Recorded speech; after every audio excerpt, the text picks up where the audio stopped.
Bonjour Maëva. Bonjour. Qu'est-ce qu'on va faire aujourd'hui? Alors on va réaliser la tunique Isadora.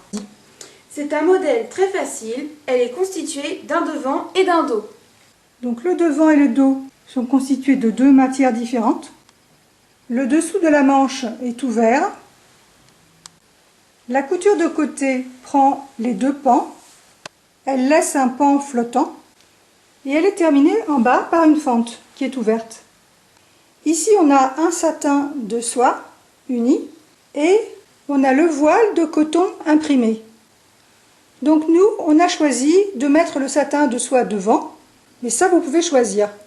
On a surfilé tout le tour du devant et tout le tour du dos. Pour cette partie, sous la manche et le côté, laissée flottante, on fait d'abord un petit ourlet en retournant 2 fois de 1,5 cm. Même chose pour l'encolure, qu'on va préparer en faisant un petit ourlet de 2 fois 1,5 cm. Donc pour tout ça, il faut bâtir. Sur notre modèle, ça correspond à cette couture d'encolure et à la couture côté. Voilà, on a donc bâti cette couture. On bâtit donc l'encolure et l'autre côté. Donc on a surfilé partout parce que ce tissu s'effiloche énormément.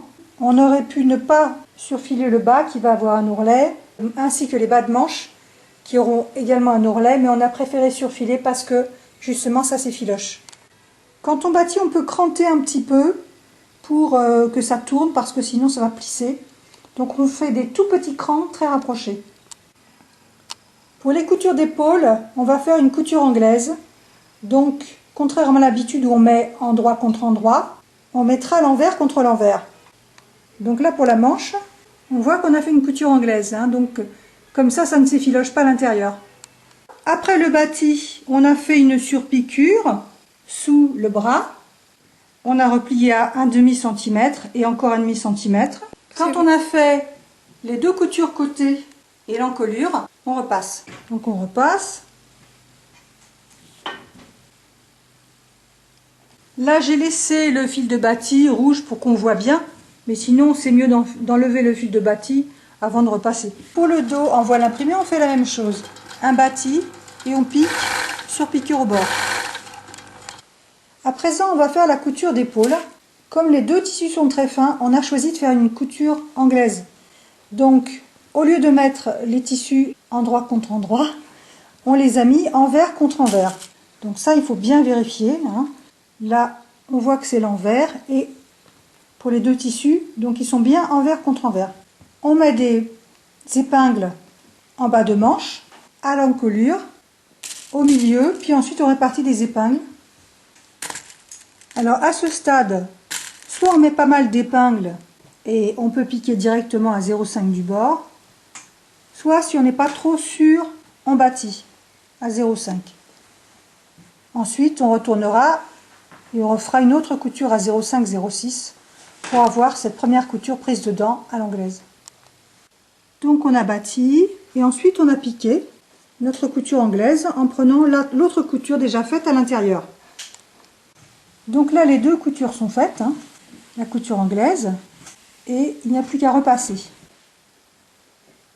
Voilà, ça commence à prendre forme. Pour l'ourlet du bas, on retourne déjà à 1,5, on repasse et ensuite on retournera encore une fois. On avait repassé à 1,5, on a retourné. Et maintenant, on prépare bien parce que c'est un tissu qui bouge énormément le satin. Donc il faut vraiment bien préparer. On a mis une épingle au bord, une épingle à l'autre bord. On a tiré un petit peu pour prendre un repère au milieu. On a fixé la première, voilà comme ça, la première épingle au milieu du vêtement. Et ensuite, on a réparti les épingles à chaque fois en tirant bien parce que sinon ça godaille et ça ne va pas rentrer dans l'ourlet. Donc ce qu'on a fait aussi nous, c'est qu'on a dégarni un petit peu le bord pour avoir un bel angle, parce que comme l'angle est un petit peu aigu, pour ne pas risquer d'avoir un morceau de tissu qui sort, on a dégarni un petit peu et ensuite on a tourné 2 fois. Donc on a fait la même chose pour le dos en voile imprimé. Et maintenant vous allez faire votre surpiqûre pour fermer l'ourlet. Pour coudre notre ourlet, on va d'abord descendre, voilà, et ensuite on va continuer par une nervure en suivant le bâti qu'on a déjà fait. Et ça, donc on va le faire avec le fil vert foncé pour le dos et on prendra le fil clair pour le devant. On a fait les deux ourlets du devant et du dos et donc on est d'accord, ils sont désolidarisés, hein, ils sont flottants. Alors de la même façon, on va faire les ourlets des bas de manche. Vous avez commencé à les préparer au fer. Oui. En retournant une fois de 1,5, c'est ça? Oui. Et ensuite en retournant encore une fois, en mettant bien le tissu dans le creux toujours, hein. Et là, de la même façon, vous allez faire une surpiqûre au bord. Donc quand on a dit qu'on faisait d'abord l'encolure et après la couture d'épaule et du bras, c'est parce que comme on a choisi de faire une couture anglaise qui est un petit peu épaisse, on n'aurait pas pu le rentrer dans notre petit rentré d'encolure. Pour le même modèle dans un autre tissu, on aurait pu choisir l'autre solution. Donc ça y est, on a fait nos ourlets de manches, ça reste ouvert, on est d'accord. On fixe le devant et le dos ensemble avec des épingles en mettant bien bord à bord. On pose le patron sur le tissu. Là, on a la ligne qu'on doit reproduire. Donc pour faire cette ligne où on va coudre et pour la déterminer, on aurait pu le faire au départ avant d'avoir cousu. Mais ce trait serait parti tout de suite parce qu'à la craie, ça ne marque pas. Et sur ces tissus-là, on ne peut pas mettre du feutre. Notre angle va se positionner à 4 du bas et à 1 cm du côté. Le patron va recouvrir le tissu.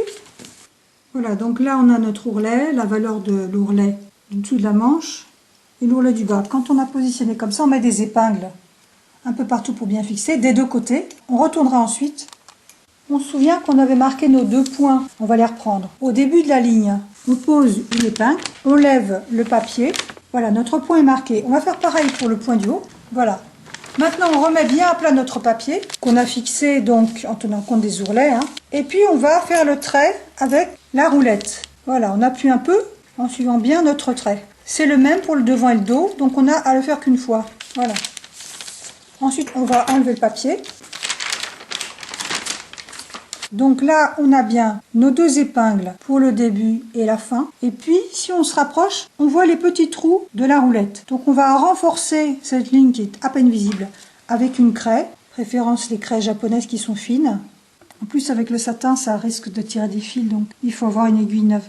Voilà, donc on a fait cette couture et on reporte l'autre côté, pareil.